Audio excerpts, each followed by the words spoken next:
wonder what the word holiness means to you. It's a bit of a funny one, isn't it? I grew up not being told about holiness at all, but my mum and dad's generation had been told about holiness and it hadn't always gone that well. If I asked you the question, how are you doing at being holy? What would you say? What do you feel like? Is it like one of those awkward moments when you walk past a police officer and immediately feel guilty but you don't know why? Because you didn't think you'd done anything, but maybe you have. How are you doing at being holy? I love the word holiness, but my understanding of it shapes everything, right from how we share Jesus with our friends to why it's amazing and terrifying and worth it to be in the presence of God in the first place. See, in the Old Testament, in fact, in Leviticus 19, God starts this call that still echoes through history. He says to his people, "Be holy as I, the Lord your God, am holy." Be holy. This sense of being something. What does it mean? Now, holiness is really difficult to define because it's basically God.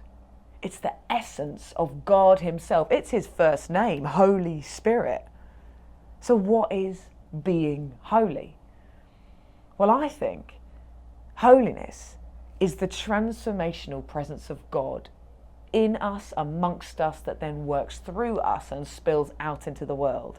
I don't think being holy is about following a list of rules until you look perfect, pure, squeaky clean, and everyone goes, well, that's a holy person. That's a perfect Christian.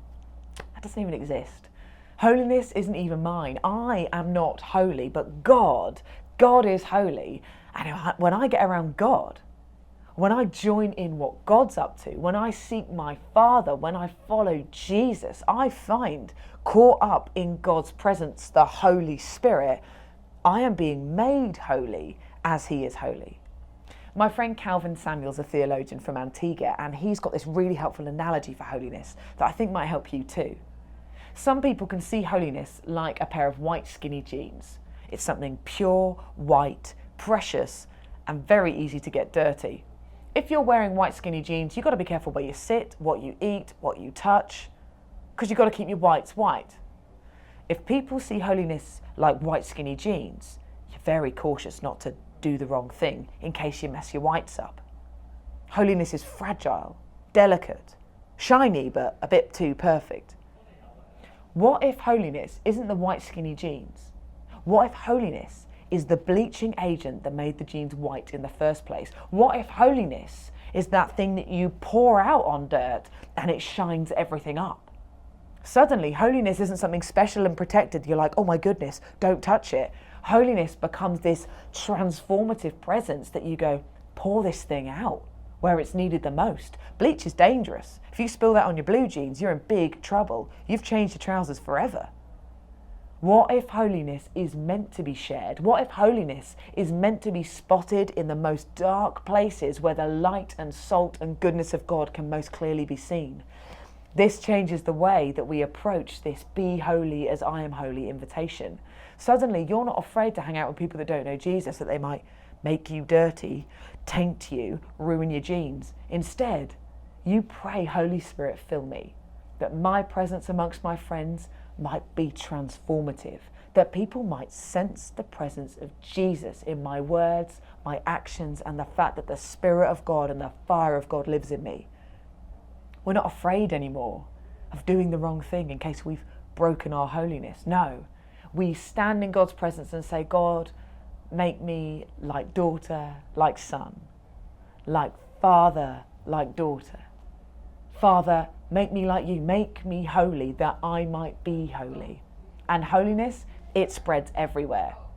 In your friendship groups, in the way you speak, in what you do with your money, it changes workplaces. Suddenly, if holiness is transformative, this thing spills out. And we start doing works of justice. We start standing up for the oppressed. We start noticing what doesn't look holy, but the essence of God would change that situation. Holiness gets everywhere, and it's really good news. So I encourage you, don't think too much about holiness being a list of rules that you can't really follow. Talk to Jesus. What does it mean to be holy as you are holy, God? What does it mean to be full of the Holy Spirit? And God, if my heart is a house and you want to make home in me, How do you want this house to be? How do you want me to create an environment in my heart that you feel at home at? That's when we start cleaning up the house. Not because we have to, but because we so want the Holy Spirit to be at home in us. So be holy as I am holy. A wonderful invitation from the Old Testament, echoed all the way through to the New Testament.